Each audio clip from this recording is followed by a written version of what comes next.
Olá, me chamo Vitória Oliveira, sou educadora financeira cristã e te ajudo a cuidar melhor do seu dinheiro.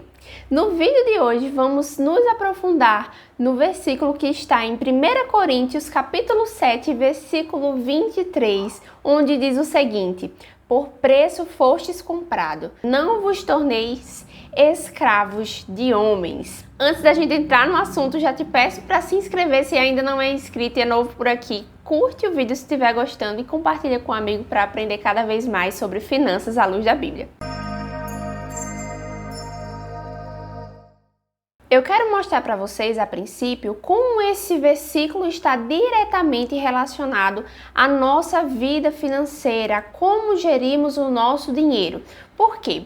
No versículo fala que por preço fomos comprados. Que preço? O sangue de Jesus Cristo. Jesus morreu por nós, nos deu a salvação e o intuito é que nós sejamos 100% livres, libertos de principalmente todas as coisas que nos prendem ao mundo. E uma coisa que está totalmente relacionada, que a gente pode até encarar como um adversário de Deus aqui na terra, é o dinheiro. Jesus vai falar que não podemos servir a dois senhores, ou servimos a Deus ou servimos a Mamon, que significa dinheiro, riqueza.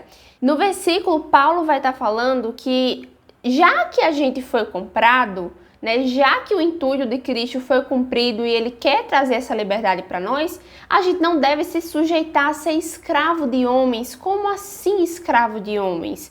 Se humilhar para os homens, mas como o tema do canal é Educação Financeira, eu quero te mostrar que a gente também não deve ser escravo de homens no sentido de dever a homens, dever a outros. E está numa constante busca por dinheiro para pagar as dívidas e deixando totalmente a vida, a liberdade que Deus projetou para nós de lado. A gente só vive para pagar boletos, então não seja escravo disso, não seja escravo do dinheiro. Talvez você esteja nessa situação e não tenha ainda identificado, visto com os olhos da Bíblia, com o que Deus quer trazer e mostrar para você, a liberdade completa. Como você também pode ser livre na sua área financeira e não precisar ficar nessa dependência, ficar devendo a outros. Em Provérbios vai falar que assim como os pobres são dominados pelos ricos, são escravos aqueles que pedem dinheiro emprestado. A Bíblia vem nos alertando desde o princípio sobre essa questão de como lidar com dinheiro. Antigamente, quando eu não tinha ainda a área financeira cristã, eu costumava falar que um dos motivos de a gente não ter educação financeira é porque ninguém nos ensina, a gente não tem na grade curricular da escola, por exemplo, mas na verdade nós cristãos que temos nosso manual de vida, que é a Bíblia, nosso pai fez questão, deixou lá todo passo a passo do que deve ser feito, do que não deve ser feito também. Espero acrescentar muito na sua vida através desse vídeo, que você a partir de agora enxergue com outros olhos a sua área financeira, possa servir a Deus através da sua área financeira. No final do vídeo eu vou estar te falando qual o passo a passo para você reorganizar a sua vida financeira e passar a servir ao Senhor com ela. Deus nos chamou para sermos mordomos dele. Como assim? Lá em Salmos e em várias outras passagens a gente vê que Deus se intitula dono de tudo, que de fato ele é. Vários servos dele também fazem essa referência, tudo é teu, tudo é do Senhor e de fato tudo é dele. Já falei também várias vezes em outros vídeos e isso significa que o que temos também é dele, porém ele concedeu a nós para que nós fôssemos administradores, ou seja, cuidasse daquilo. Tanto que tem uma parábola que vai falar: servo bom e fiel, fostes fiel no pouco, te porei no muito. Isso significa que se a gente é fiel no que ele dá, seja pouco, seja muito, aprende a questão do contentamento, que é um dos princípios que a gente vai abordar um pouquinho mais para frente, a gente consegue de fato servir a Deus e ser bons administradores. Deus confia aquilo que nós temos competência de gerir. Outra parábola também vai falar isso, na parábola dos 10 talentos. Então, a cada um foi dado conforme o seu conhecimento, conforme a sua competência de gerir de fato. O que não soube multiplicar, ele tinha competência de conseguir, porém não o fez por opção. Muitas vezes nós nos colocamos nessa opção de simplesmente usar o contentamento do lado inverso, não gerir da maneira correta, não multiplicar aquilo que Deus nos dá, não ofertar, não transbordar na vida do outro. Todas essas são questões financeiras que a Bíblia vem nos ensinando e que nós, como cristãos, devemos aplicá-las no nosso dia a dia. E voltando ao tema principal, que é não ser escravo, o que a gente tem que evitar a todo custo é a escravidão financeira, são as dívidas, é a inadimplência. Se você está no momento inadimplente, com dívidas, preocupado, o primeiro passo é orar, mas fazer sua parte também. Não apenas depender da totalidade de Deus, no sentido de vou ficar aqui sentado despreocupado porque Deus é dono de tudo, então se Ele quiser me tirar dessa situação, Ele vai tirar.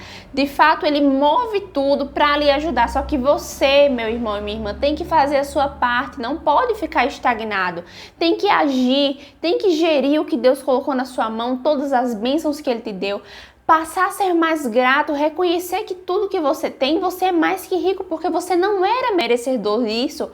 E mesmo assim, Deus proveu na sua vida e você está administrando de maneira errônea. Então, reconheça isso e tome posse da sua vida financeira e passe a servir a Deus com ela. Cuide do seu dinheiro, honre a Deus através das suas finanças. Você vai ver que outras áreas da sua vida também serão afetadas.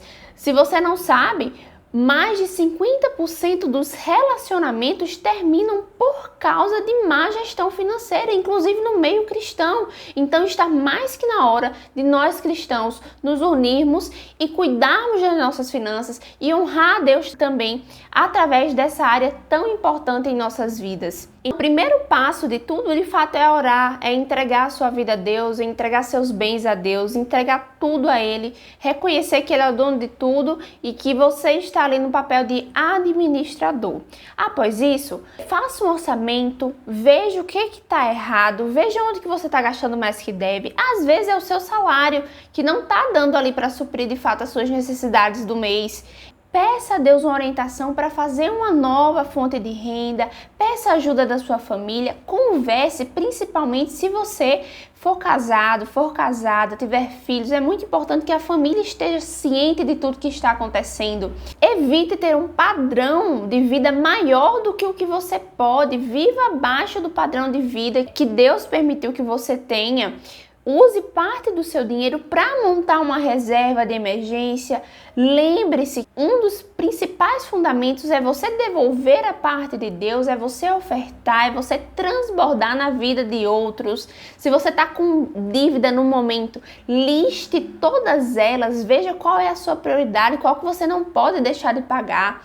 Veja o seu orçamento, o que dá para cortar, faça sobrar dinheiro, faça uma renda extra e monte uma estratégia para ir quitando essas dívidas uma de cada vez. Pode ir começando pela menor, pagando uma atrás da outra. Pode ter certeza que Deus vai honrar o seu esforço. É claro que não é um processo fácil, não é mil maravilhas, porque você vinha num ritmo de gastos, vinha num padrão de vida talvez um pouco errôneo, que não condiz de fato com a sua realidade financeira, né, com o salário que você recebe, mas nada que não possa ser reajustado. Deus se agrada disso, vai ser um sacrifício que vai ser agradável aos olhos de Deus. Ele vai ver que você realmente está disposto a servir a Ele e principalmente aprender a estar contente em toda e qualquer situação, como disse o apóstolo Paulo. Aprendi a estar contente em toda e qualquer situação, seja de pobreza, seja de abundância. Então aprenda isso também, isso é um dos princípios de Deus,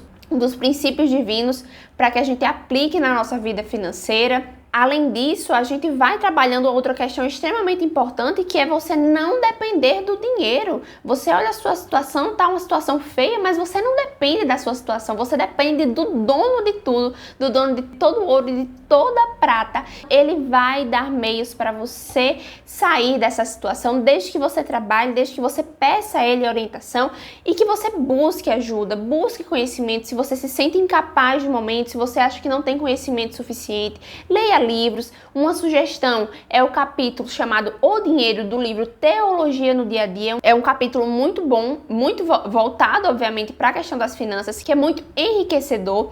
Inclusive, ele tem 50 páginas, então é quase um livro, de fato, só sobre dinheiro. Sugiro fortemente que você leia, vai acrescentar muito na sua vida. Então, meu irmão e minha irmã, espero ter ajudado você com esse conteúdo, que você possa enxergar a sua vida financeira a partir de agora com outros olhos e põe em prática os princípios que Deus já deixou para você praticá-los. Estou aqui para ajudá-los. Se tiver alguma dúvida, se tiver algum comentário para fazer, deixa aqui embaixo que eu ficarei muito feliz de ler e de te ajudar se possível.